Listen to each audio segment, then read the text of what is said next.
Yes. Hello, Okay. everyone. Hi. Hi. We are live from Danny's Tacos on East Lawson Avenue, Los Angeles. You can see here we've got some amazing taco delights. It's the fish taco here. Yeah. The fish is good.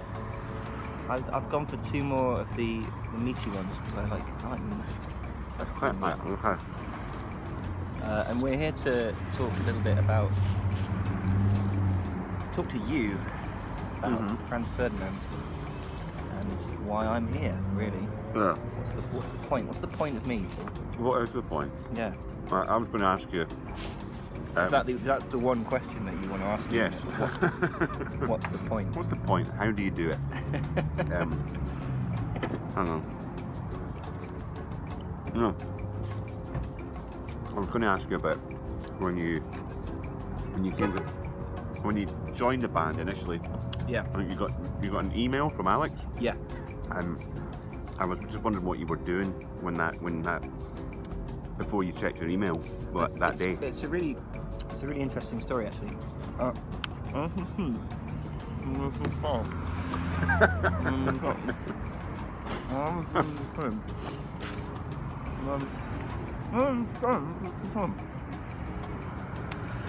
Exactly. Yeah. And that's it, really. I mean, no. I was in my sister's place down in Devon for a holiday, and just got it on my phone. I was just looking at my phone for the 400th time that day, and it popped up, and I was like, "Oh, that's exciting." Yeah, it was pretty mad. I think I told everyone about it. I think I was a bit giddy. I was a bit like, yeah, excited.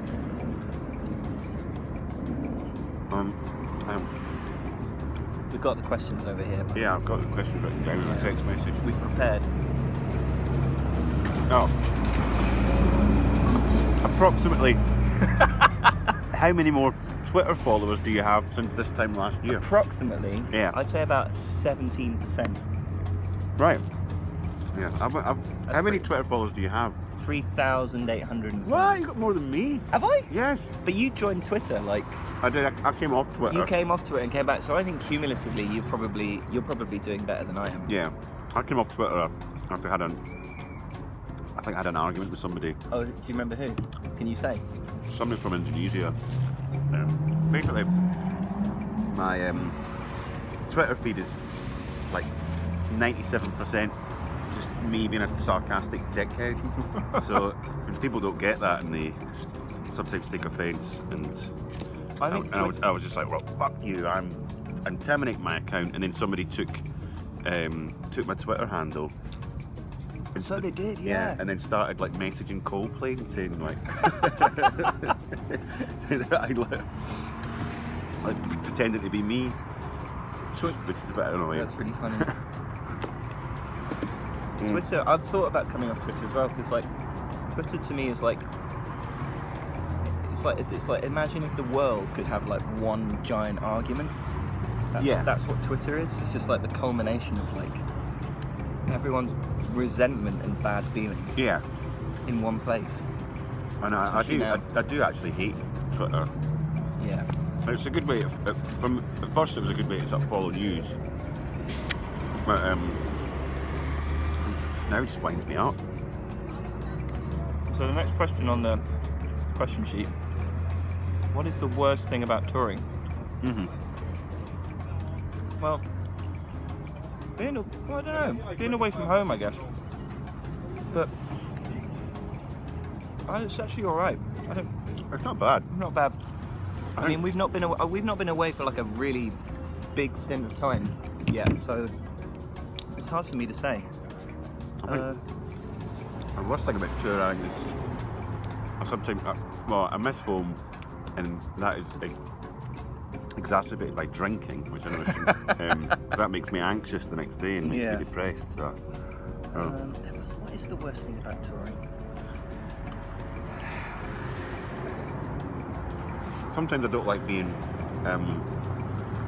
having no control over my own destiny. I don't get to do exactly what I want. I have to sort of follow a plan. But then at the same time, that's what I like about touring. I quite like being told what to do. Yeah, I quite like somebody who's got stuff sorted for you, and they're like, you need to be here at this time. Yeah. Which is actually, it's awful. I mean, that's really bad. As an adult, you should. Yeah, because when I'm home, I'm responsible for like 2 little people, so I quite like being. We're the little people. Yeah, I like having that responsibility removed. So I feel like I gave a terrible answer to that question, but No. I actually don't know. I don't know what it was. I realised that I propped the phone up against my Coke, so I can't drink it, so I'm going to do. I'm just going to do a quick camera angle change. That's not too bad. Cut. That actually looks better. The next question, I'm just doing the interview myself here. When you're at home, what time do you usually wake up? It's a terrible question. I was sort of interested. I'm starting to think of questions that nobody ever asks. That's a question with like a definitive answer, though. Yeah. It's not like you can be like, well, I was, I don't know. I think like about 7 or 8. Yeah. I try and get up at a good time because I feel like I'm a morning person. I quite like getting stuff done in the morning. See, I'm not. I can't. Really? I try and convince myself that I am, and I have to get up in the morning for school run and stuff like that. But yeah. Yeah, I just kind of come awake at night. I used to do a job where I had to get up at 4:10 in the morning, and it was rubbish. Well, I got used to it, but I think there's part of me that's sort of been slightly broken by that, and now like when I need to get up early in the morning, I can just do that. So. Do you want to ask the next one? Because I'm taking over here. What was the first MP3 you ever downloaded, and was it legitimately downloaded? Oh man, it was definitely on Napster. Yeah. It was definitely on Napster. I used Napster. But no, I came to it late because Alex used to have a. Sorry, I'm just answering the question. Because I didn't have a computer. No, I had a computer, but it wasn't online. It was just like a. I used to make music on it, and it was like less powerful than this phone. Wow. And but Alex had a computer, and he had like dial-up, and he had Audio Galaxy. Oh yeah, I remember Audio Galaxy. Yeah. Which was great, and so I just used to go to his house with like lists of stuff that I wanted. Who's like your dealer? He'd sort you out. Yeah, because I couldn't really afford to buy records at the time. So. We're not in any way admitting to any illegal activity. By the way, in the past or now, because that would be really bad. Don't download it, it's bad. Don't download it illegally. Does anybody do it anymore? Yes. Yeah. Yeah, it wasn't. I don't think it was. I think it was Napster. I don't think it was legit, but I can't remember what it was. I used to use SoulSeek. Do you remember SoulSeek? I used to get loads of weird electronic tracks in SoulSeek, and I think that's still going. It's pretty. I think it's really good for that sort of thing. What did I do? I just used to download stuff that I had at Optimo. Optimo was a club in Glasgow, and we all used to go there on a Sunday night. And it's the last time I can remember sort of like going to a club and then hearing some music and going, I must get that record. It just doesn't happen anymore. Yeah. It certainly doesn't happen to me anyway. I'll listen to some DJ set and I'll try and find a track list, I guess. But I still get excited by tracks when I listen. I mean, not the last time I went properly clubbing was with you after that festival, and it was Leon Vinehall, and that was great. That was like a good old. Yeah, those sets are always impossible to Shazam though. Yeah. All right, next one.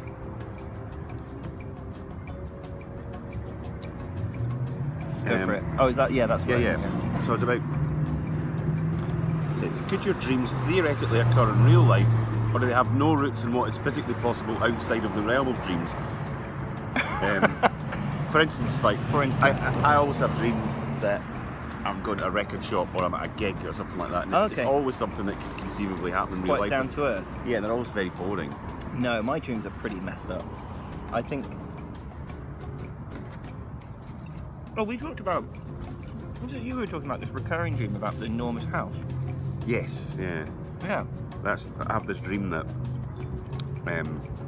I live with my parents, my bed is in the living room, and they're tidying up.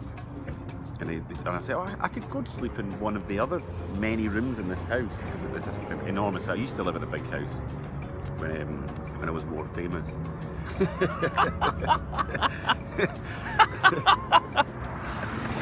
Oh man. But, in the dream, I kind of realised that I kind of break through a wall, and then there's like another like good like 7 rooms, and they're all completely preserved. It's all like this beautiful kind of stylish mid-century modern sort of decor. Mm-hmm. And I'm like, why don't I ever use this space? Mm-hmm. I had the same dream. So if anybody who is watching this and knows like dream analysis stuff, please let us know on Twitter. Because I want to know. I think Paul does as well. Twitter.com. Yeah. www.twitter, one word, .com. So what? Sorry, what was the question? Like, can't believe we're doing this out the street. We're in LA. This probably happens all the time. Probably does. So Everyone's filming each other. I feel like less of a fanny. Sorry, I'll have What's to. your code? What's my code? What was it? Oh, could your dream? Yeah, no, my dreams are really messed up. Definitely not. You're obviously not going to know the answer to this question, but I'll ask it anyway. What is the first piece of music you can ever remember hearing? I do know the answer to that question. You do? Okay. Yeah. The answer is Heaven is a Place on Earth by Belinda Carlisle. Really? Yeah. Wow. Because I think my sister or brother had it. And sorry, the car went past, so I'll just say it again because it didn't. Heaven is a Place on Earth by Belinda Carlisle. It's awesome. I still like it. It'd be amazing if Belinda Carlisle just walked past this And started singing it. Yeah. Yeah. She probably lives here. We should find that out. I don't know what the first song I ever heard was. I remember the first record I bought was like Adam and the Ants, Stand and Deliver. I think the first record I bought was Spice Girls Spice on cassette. Wow. Yeah. Do you know that the vinyl edition of that costs like over £100? They've got it in Really? LP Records on Park Road. Glasgow. Original pressing? Original pressing, £100. Fucking hell. I know who would pay £100 for Spice World on vinyl, but there you go. I had to listen to Spice recently with the sort of engineer's ears. Some of the bass on it is mental. Really? Like, and when I say mental, I mean like it's all over the place. but loads of weird sub frequencies that just don't. Yeah. Is it good? Does it still stand up? I think the songs are good. Yeah, I think the songwriting. Say You'll Be There is quite good. So. Yeah. That's nice production on that. That's kind of sort of that West Coast kind of thing. Yeah, it's got that sort of the G-funk thing. Yeah, the G-funk.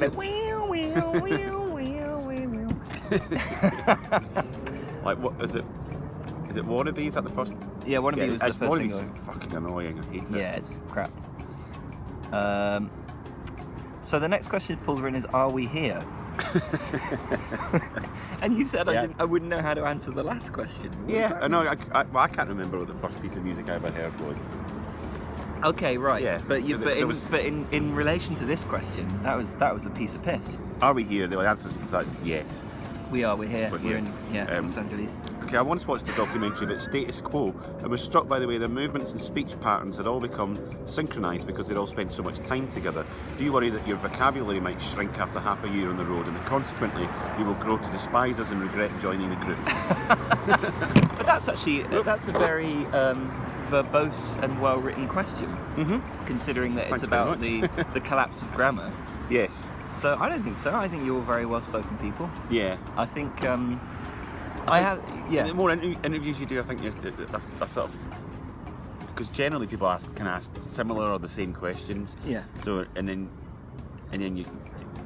you know the answer, so you've got a stock answer in your head. What's the one? What can we expect from the show tonight? That one, yeah. I think why do people ask that question? What do you think?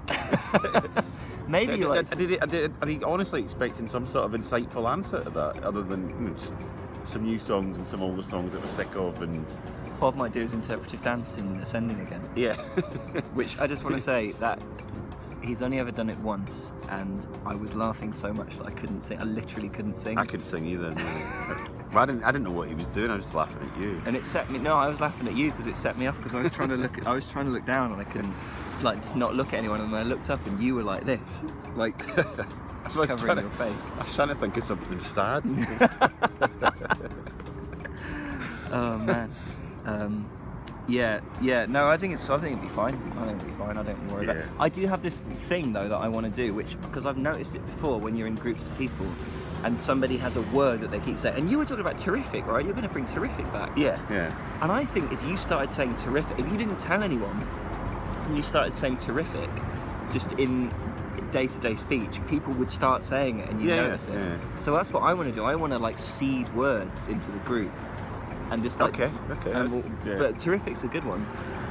I We need to find one that's because and you get like tour humour and stuff like that as well, and which is just probably really annoying for our girlfriends when we get home and yeah. It's like hyper specific jokes. Yes. That only people who've done it know. Yeah. But yeah, no, terrific. So that's a good idea. Bring terrific back. Well, I do. I guess this is for the extra content for Spotify. Is it for Spotify? It's for Spotify, yeah.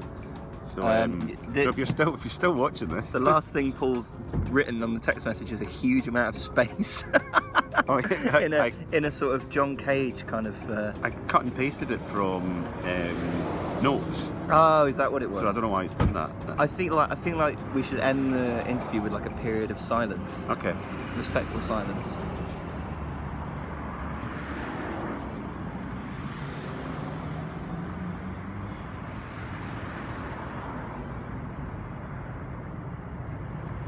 Okay.